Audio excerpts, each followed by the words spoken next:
Hello, Advanced Geometry students. Mr. Donaldson here, and I'm going to walk through with you this lesson number 4 from the Quadratics unit. And today's focus is on solving quadratic equations by using the quadratic formula. You may have noticed when we were solving quadratics by factoring that there were a few times where when you tried to solve the equation, you couldn't factor the polynomial or the quadratic. And so the quadratic formula addresses that. You can't solve every quadratic equation by factoring, but you certainly can solve every quadratic equation by using the quadratic formula. It will work every single time. So, but to use the quadratic formula, a couple things you got to know. One, you must set your quadratic equal to 0, and this is something you're used to because we did this when we were solving by factoring, so we could use the zero product property. So that's something you should be used to. And the other thing is you got to identify your coefficients here and assign them as A, B, and C. So A, your leading coefficient, is always the coefficient of the x squared term.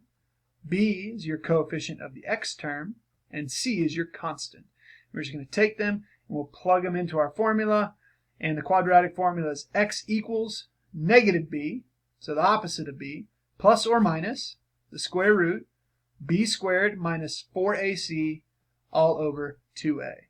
And you probably heard your algebra teacher sing you some songs, and maybe in class I will indulge you with one of the songs my algebra teacher taught me when I was young. But let's plug in for it. Let's do some examples. All right, so example 1. This one's been worked out for you. I'll just kind of walk you through it. So the first thing we notice when we look at this example is that, hey, look, this is a quadratic equation, but it is not set equal to 0. So in order to use the quadratic formula, we're going to need to set it equal to 0. And to do that, we're going to subtract 3 from both sides. And that leaves 2x squared plus x minus 3 equals 0. The next step is to look at our coefficients. All right, and so what is the coefficient for the x squared term, or my a? It is 2. Now for b, the coefficient of the x term, you'll notice there's no number there, but you guys all know, you're advanced math students, you better know that there's an implied coefficient of 1.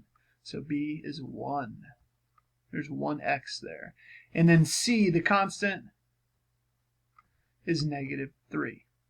So let me write the formula out here to the right for you so we can look at it. And the quadratic formula is x equals negative b plus or minus square root b squared minus 4ac all over 2a. Now you'll notice when we plugged in a, b, and c into the formula, there are all these parentheses here.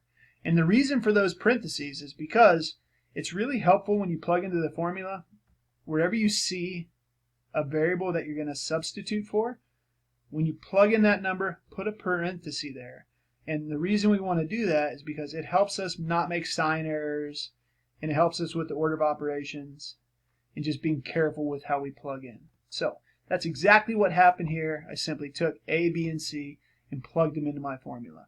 So here I put in b, so I have opposite of b, so put 1 in, negative 1, plus or minus square root b squared, so plugged in 1 for b, minus 4 times a, plugged in 2 for a, times c, plugged in negative 3 for c, all over 2 times a, put another 2 in for a.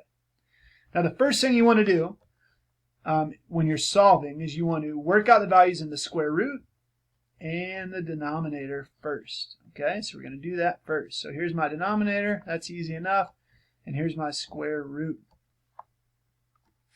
Now, when you're working this part out in the square root, you got to be really careful to pay attention to the signs. Okay, so you got 1 squared, which is 1, and then you have negative 4 times 2, which is negative 8, times negative 3, so negative 8 times negative 3 is a positive 24. All right, so be very careful with those signs, and that's where this 25 comes in right here.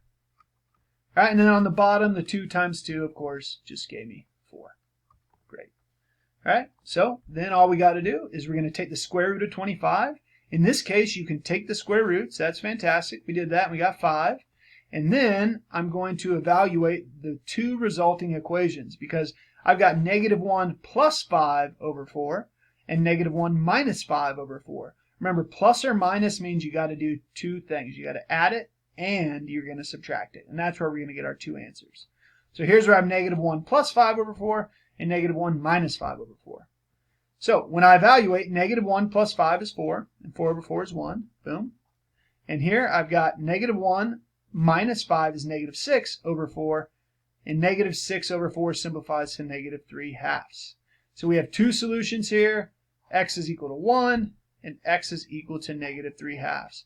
And one thing you should notice is that when your answers turn out to be rational means they're fractions or integers, not with square root symbols left in them, you could have gotten that same answer by factoring.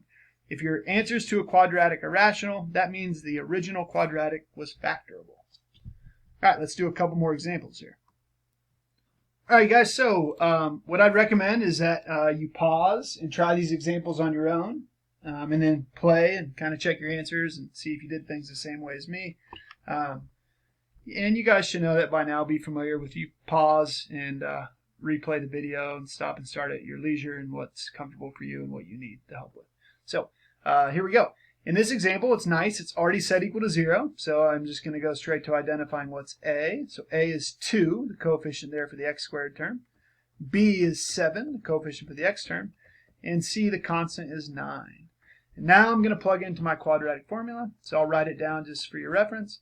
X is equal to, got my big fraction bar, negative b plus or minus square root b squared minus 4ac all over 2a.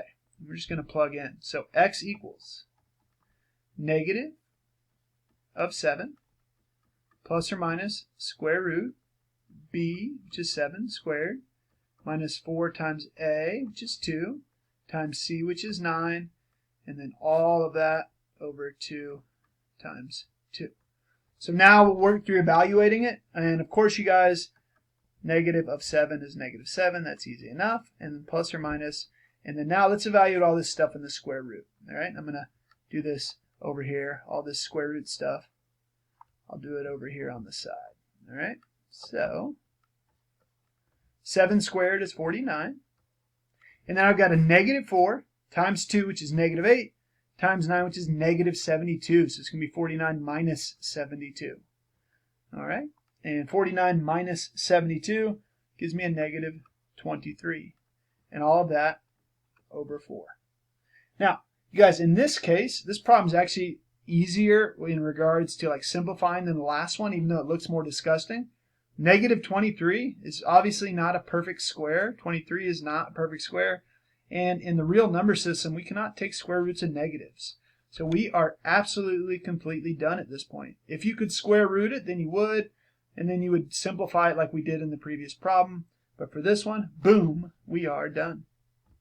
All right, example 3. Also really nice, already set equal to 0. So a is 5, the leading coefficient here of the d squared term.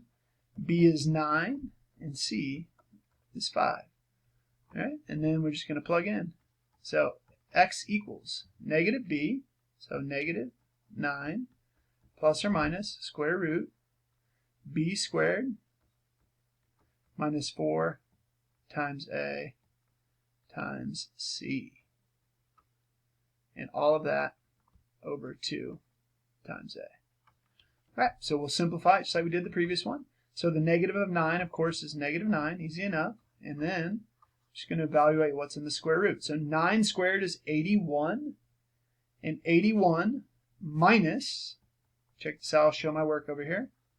This is a negative 4 times 5 is negative 20, times 5 again is negative 100. So 81 minus 100, which is negative 19. And on bottom, 2 times 5, is 10. Great. One little trick with signs, because honestly, you guys, the most common mistakes happen when students are evaluating this. When I look at it quickly, I just multiply the numbers in my head, and then the sign, if there's an odd number of negative signs, then you'll subtract. Like I did here, there's 1 negative sign, so I subtracted. If there was an even number of negative signs, so like 2 of them, for instance, a negative times a negative gives you a positive, then you end up adding those numbers. Just something to consider as a shortcut. But anyway, just like in that previous example, look here. The square root of negative 19. It's not a perfect square. It's a negative number. I can't simplify that any further. This is as far as I need to go, and that is my solution. Sweet. All right, and we're going to do one more example together just because I want to make sure you guys are familiar with how you work these problems. All right, we'll do number 2 together. So, and then you guys can do 1 and 3 on your own and give it a shot. So, what this shows me, now remember that this is negative b, all right? So we're working backwards. We want to figure out what a, b, and c are. So I'll show my work here. I want to find a, b, and c, and then I can write my polynomial. Now, the first part of the quadratic formula, the part before the plus or minus, is the opposite of b. So if there's negative 4 here, that means b would have been positive 4, because the opposite of positive 4 would give me that negative 4. Next, in the denominator of the quadratic formula, you have 2a. Well, if the bottom is 4, 2 times what would give me 4? 2 times 2. Then the last thing you got to do is you got to solve for c. And the way you're going to do that is you're going to do the square root stuff. Now, the square root stuff is b squared minus 4ac. And in this problem, the square root stuff is equal to 0. So we're just going to solve that we know that b squared minus 4ac must equal 0. And I already found out what b and a were. So b was 4 minus 4 times a was 2, and I don't know c. So I'm going to solve for c. So 4 squared is 16, and then negative 4 times 2 is minus 8c equals 0. And to solve for c, I will subtract 16 from both sides, so I get negative 8c equals negative 16, and then I will divide both sides by negative 8, and I end up with c is equal to 2.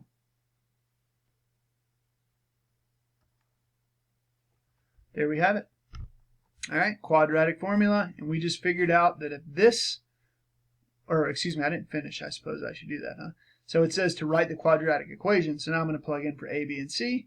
Well, a was 2, so you get 0 equals 2x squared. B was 4, so plus 4x. And then c, if I'm not mistaken, should have looked when I was up there before, is 2, so plus 2. There you go, quadratic equation that has that weird unsimplified answer. So thanks for watching. You guys should be able to work the homework assignment out now. Hope you have a nice day.